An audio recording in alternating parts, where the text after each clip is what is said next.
Bismillahirrahmanirrahim. Assalamualaikum warahmatullahi wabarakatuh. Alhamdulillah, wassalatu wassalamu ala rasulillah, wa ala alihi wa sahbihi, wa man tabi'ahum bi ihsan ila yaumissaah. Amma ba'd. Teman-teman semua, pada kesempatan yang baik ini, kita akan melanjutkan pembahasan kita sebelumnya tentang 3 unsur manusia, di mana terdiri dari jasad, ruh, dan jiwa. Maka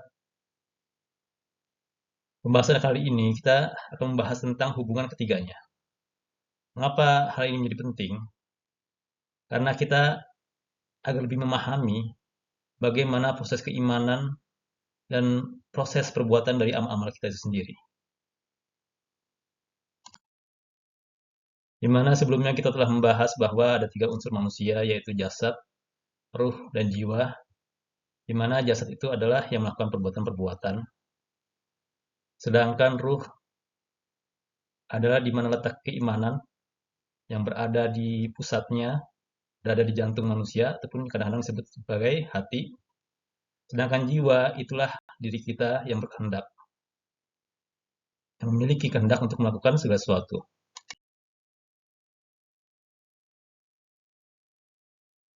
Prosesnya perbuatan kita dan keimanan kita ini kurang lebih mirip dengan sirkulasi aliran darah di dalam tubuh kita. Bahkan bisa jadi memang proses keimanan itu memang mengikuti siklus aliran darah. Karena setan saja dikatakan oleh Nabi Shallallahu Alaihi Wasallam menyusup ke dalam diri manusia, menggoda manusia melalui peredaran darah. Sebagaimana Rasulullah SAW bersabda dalam hadis yang diriwayatkan oleh Imam Bukhari dan Muslim dari sahabiah Sofiyah bin Huyai, inna syaitana, sesungguhnya setan itu yajri minal insi, menyusup ke dalam diri manusia, majrol dam, melalui aliran darah manusia. Maka demikian pula dengan proses keimanan kita ini mengikuti siklus aliran darah, mirip dengan siklus aliran darah, di mana siklus aliran darah ini terdiri dari 2 siklus. Seperti angka 8, di mana memiliki titik tengah atau simpulnya. Dan simpulnya itulah di mana terletak hati kita ataupun jantung kita. Mari kita bahas satu persatu ya, dari mulai tahap kita berkehendak melakukan sesuatu. Yang berkehendak ini adalah jiwa, ingin melakukan satu perbuatan, maka kehendak ini akan melalui hati kita. Apabila seseorang yang solih, yang memiliki hati yang bersih, berkehendak untuk melakukan suatu kebaikan, maka hatinya ini akan menguatkan. Namun apabila dia tergoda untuk melakukan suatu perbuatan yang fasik, sedangkan dia adalah orang yang beriman, mungkin hatinya ini akan melemahkan kehendaknya itu. Maka demikian pula orang-orang yang fasik. Apabila dia ingin melakukan suatu kebaikan, maka hatinya ini akan melemahkannya. Namun apabila dia melakukan suatu kefasikan, keburukan, sesuai dengan keadaan hati dia, maka hatinya ini akan menguatkannya. Maka kehendak ini yang sudah dilemahkan ataupun dikuatkan oleh hati, akan diteruskan ke jasad manusia untuk melakukan suatu perbuatan. Baik itu sifatnya untuk melakukan sesuatu seperti yang dilakukan oleh tangan, oleh kaki kita, oleh lisan kita, ataupun untuk mencari informasi sesuatu yang dilakukan oleh mata kita maupun telinga kita, ataupun yang lainnya. Maka jasad inilah yang akan bertindak. Jasad inilah yang akan berbuat. Kemudian dari perbuatan jasad inilah akan melahirkan suatu informasi dan juga hasil dari perbuatan manusia itu sendiri. Apabila ia melakukan kebaikan, maka dia akan mendapatkan penambahan iman. Sebaliknya apabila dia melakukan suatu kesalahan, maka akan mengotori imannya. Demikian juga informasi yang dia peroleh dari jasadnya itu, baik melalui mata, ataupun melalui telinga, ataupun apa yang dilakukan, maka dia memahami segala sesuatu dari apa yang dilakukan itu. Maka ini semua akan masuk ke dalam hati. Iman ataupun dosa yang masuk ke dalam hati itu akan mempengaruhi tingkatan iman dia. Sedangkan informasi yang diperoleh, maka hati ini akan mencerna. Apabila hatinya itu baik, datang kepadanya suatu kebaikan, suatu kebenaran datang kepadanya, maka dia akan menerimanya.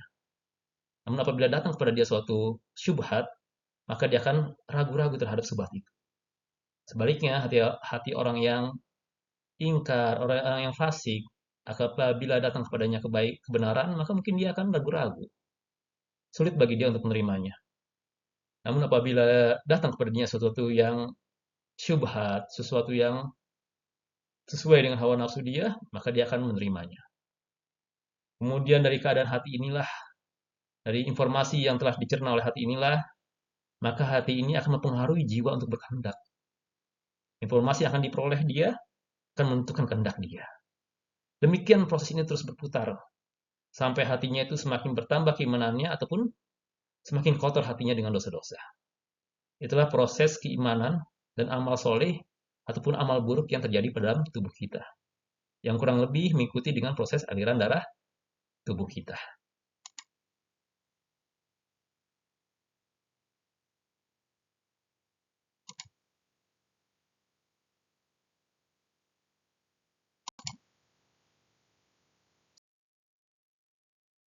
Oleh karena itu teman-teman semuanya ada beberapa kesimpulan yang bisa kita ambil dari proses keimanan ataupun perbuatan yang terjadi dalam tubuh kita, di dalam diri kita. Yang pertama adalah hati ini sangat menentukan. Menentukan keadaan kita, amal-amal kita. Kalau hati kita ini baik, maka cenderung amal-amal yang lainnya pun akan baik pula. Karena ketika kita berkehendak baik, hati kita baik, akan dia akan menguatkannya. Demikian pula sebaliknya. Jadi amal-amal manusia itu sangat bergantung dengan hatinya itu. Oleh karena itu Rasulullah SAW bersabda dalam hadis yang diriwayatkan oleh Imam Bukhari dan Muslim dari sahabat An-Nu'man bin Bashir, Rasulullah SAW bersabda, "Ala wa inna fil jasadi mudghah." Ketahuilah bahwa sesungguhnya di dalam diri manusia, tubuh manusia terdapat segumpal daging. Idza sholahat sholahal jasadu kullu. Apabila segumpal daging itu baik, maka baik pula semua amal-amal lainnya, amal-amal jasad yang lainnya. Wa idza fasadat fasadal jasadu kullu. Namun apabila segumpal daging itu buruk, rusak, maka rusak pula amal-amal jasad yang lainnya. Ala wahyal qalb. Maka ketahuilah bahwa segumpal daging itu adalah hati atau jantung. Itu yang pertama. Bahwa hati ini adalah penentu, sangat penentu dari perbuatan manusia. Yang kedua, perbuatan manusia itu adalah ciptaan Allah Subhanahu wa taala. Karena Allah lah yang memudahkan segala perbuatan manusia. Apabila dia memiliki suatu kehendak yang baik, sedangkan hatinya baik, maka akan Allah mudahkan melalui hatinya itu.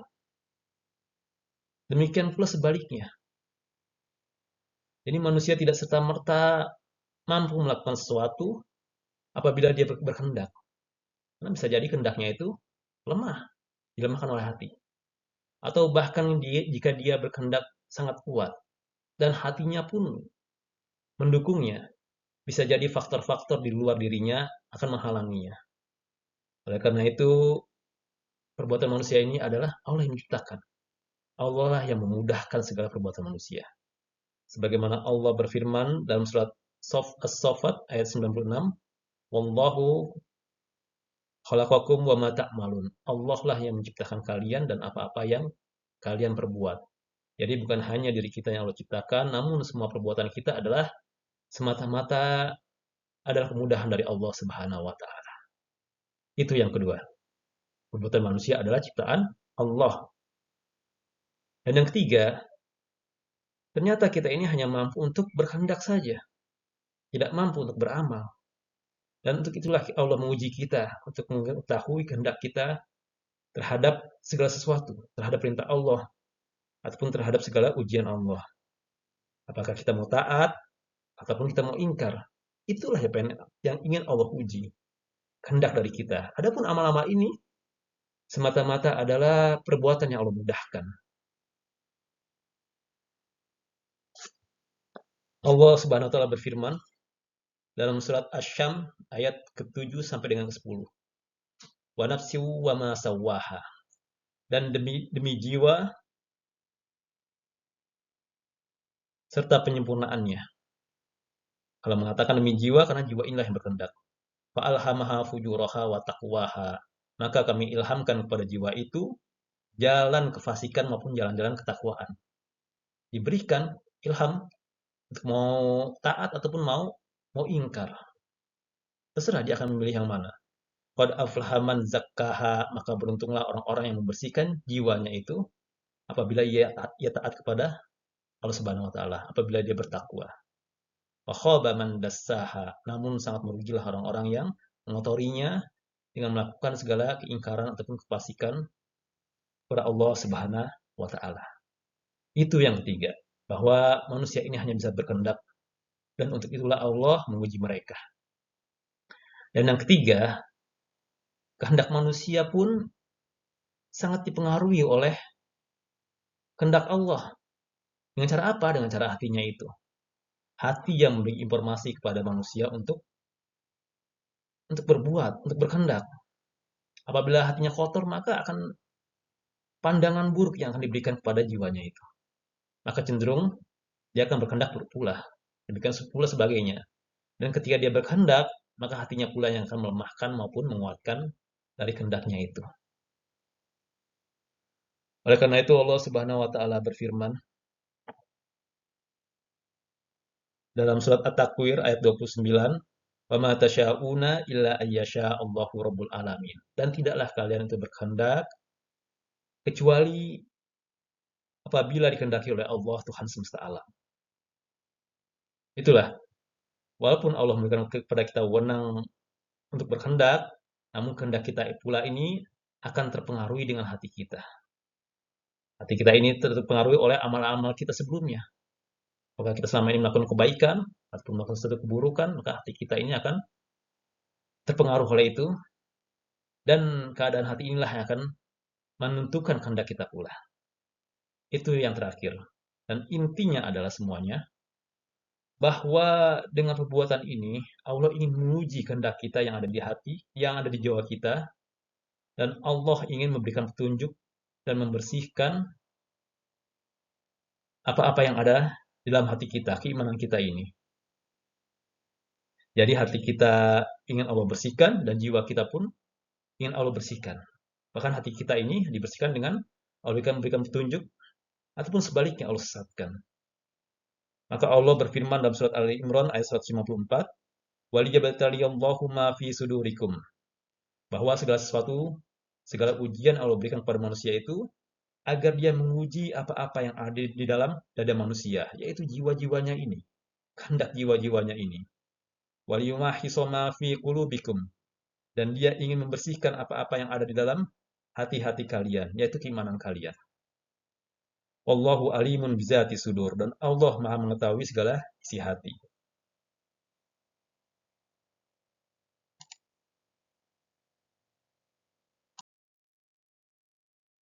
Oleh karena itu ya teman-teman semuanya, sebagai konsekuensinya adalah agar kita selalu berusaha untuk memenuhi seruan Allah dan Rasul-Nya. Karena apa? Karena memang keimanan kita itu bukan kita yang mampu menentukannya. Namun hasil dari amalan-amalan kita, kemudian Allah lah yang bolak-balikan hati kita ini atas keimanan dan ketakwaan kepada Allah Subhanahu wa taala. Sebagaimana Allah Subhanahu wa taala berfirman dalam surat Al-Anfal ayat 24, Allah berfirman, "Ya ayyuhallazina amanu," wahai orang-orang yang beriman, "istajibu lillahi walir rasul." Penuhilah seruan-seruan Allah dan Rasul-Nya iza da'akum lima yuhyikum. Apabila menyeru kalian pada apa-apa yang memberikan kehidupan kepada kalian. Wa'lamu, maka ketahuilah Annallaha yahulu bainal mar'i wa qalbih. Bahwa sesungguhnya Allah membatasi antara seseorang dengan hatinya. Di ayat ini jelas sekali Allah mengatakan bahwa manusia tidak mampu untuk berbuat terhadap hatinya. Allah lah yang membolak-balikan hatinya. Allah membatasi antara manusia dengan dirinya, antara jiwa dengan hatinya. Wa annahu ilaihi tuhsyarun. Dan sesungguhnya kepadanya lah kalian semua akan dikumpulkan. Dalam ayat ini penting bagi kita untuk memenuhi seruan Allah dan Rasul-Nya karena akan berakibat terhadap 3 perkara. Dalam perkara dunia, bahwa segala sesuatu yang Allah perintahkan dan Rasulullah perintahkan, semua memberikan kebaikan kepada kita semua, memberikan kehidupan yang baik buat kita semua. Dalam perkara agama, maka mentaati Allah dan Rasul-Nya akan meningkatkan keimanan kita, akan meningkatkan keimanan yang ada dalam hati kita, membersihkan hati-hati kita. Dan dalam urusan akhirat, maka kita semua akan dikembalikan oleh Allah Subhanahu wa taala untuk dimintai pertanggungjawaban, untuk dibalas semua perbuatan-perbuatannya.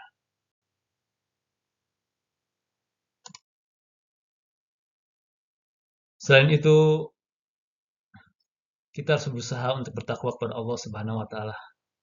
Karena apa? Karena takwa itulah semata-mata yang kita mampu lakukan. Sebagaimana disebutkan sebelumnya bahwa perbuatan kita ini semata-mata apa adalah sesuatu yang Allah mudahkan untuk menguji kita terhadap kehendak kita untuk bertakwa kepada Allah ataupun sebaliknya untuk ingkar kepada Allah. Jadi takwa ini semata-mata kemampuan kita. Semakin kita bertakwa, semakin tinggi iman kita, semakin tinggi pula derajat kita di sisi Allah Subhanahu wa taala. Inna akramakum indallahi atqakum. Sesungguhnya orang yang paling bertakwa di sisi Allah adalah yang paling tinggi derajatnya di sisi Allah adalah orang yang paling bertakwa. Dalam ayat yang lain Allah berfirman dalam surat Al-Maidah ayat 93, ayat yang mungkin jarang dibahas oleh kita semua. Allah berfirman, "Laisa 'alal ladzina amanu wa 'amilus solihati junahun fima ta'imu." Tidak ada atas orang-orang yang beriman dan beramal solih dosa terhadap apa-apa yang dulu mereka makan. Maksudnya sebelum mereka masuk Islam. Iza mattaqaw wa amanu wa 'amilus solihati. Apabila mereka bertakwa kepada Allah Subhanahu wa taala, beriman dan beramal soleh. Summattaqaw wa amanu. Kemudian mereka bertakwa lagi dan beriman. Summattaqwa wa ahsanul. Dan mereka bertakwa lagi dan melakukan kebajikan-kebajikan yaitu ihsan. Wallahu yuhibbul muhsinin. Allah menyertai orang-orang yang muhsin, orang-orang yang berbuat kebajikan. Ayat ini adalah dalil bahwa keimanan itu bertingkat-tingkat, mulai dari Islam, yaitu melakukan segala sesuatu yang Allah perintahkan dan meninggalkan segala sesuatu yang Allah larang. Idza mattaqaw wa amanu wa amilus solihati. Jika mereka bertakwa dan beriman dan beramal soleh, inilah derajat yang paling pertama, yaitu Islam. Kemudian derajat yang kedua adalah iman, summattaqaw wa aman. Dan mereka kembali bertakwa dan beriman. Itu apa? Istiqomah dalam amalan-amalan sebelumnya. Di sini tidak disebutin beramal soleh. Karena maksudnya adalah kita berusaha untuk istiqomah dalam amalan-amalan kita yang lainnya. Dengan cara apa? Dengan cara meninggalkan apa-apa yang bisa membawa kita kembali kepada kelalaian, yaitu perkara yang sia-sia. Dan yang mampu membawa kita kepada kemaksiatan, yaitu segala perkara-perkara yang syubhat. Dan tentunya kita berusaha untuk mendekat kepada orang-orang yang baik agar terjaga keimanan kita. Ini tingkatan yang kedua, yaitu iman. Summattaqaw wa ahsanu, kemudian bertakwa dan melakukan ihsan, yaitu melakukan kebajikan. Yaitu melakukan perbaikan tatkala manusia rusak ataupun justru melakukan kerusakan. Dan tingkatan yang paling tinggi, yaitu ihsan. Dan sesungguhnya Allah menyukai orang-orang yang berbuat ihsan. Dalam ayat ini, Allah jelaskan bahwa pada semua tingkatan diperlukan takwa. Dan itulah yang mampu kita lakukan. Adapun keimanan, Allah yang menentukan keimanan di dalam hati kita dari perbuatan kita. Dan amal sholih adalah segala sesuatu yang Allah mudahkan untuk kita melakukan. Demikian kurang lebih jamaah, teman-teman sekalian, tentang hubungan antara jasad, ruh, dan jiwa. Bahwa jasad ini adalah segala amal yang Allah mudahkan, dan ruh ini letaknya di hati, di sanalah di mana kita berada, yang ditentukan oleh amal-amal kita. Sedangkan jiwa kita ini adalah kehendak kita, yang di sanalah kita diuji oleh Allah Subhanahu wa taala. Semoga kita selalu bisa senantiasa bertakwa kepada Allah Subhanahu wa taala. Demikian saja kurang lebihnya yang bisa saya sampaikan. Wabillahi taufiq wal hidayah. Wassalamualaikum warahmatullahi wabarakatuh.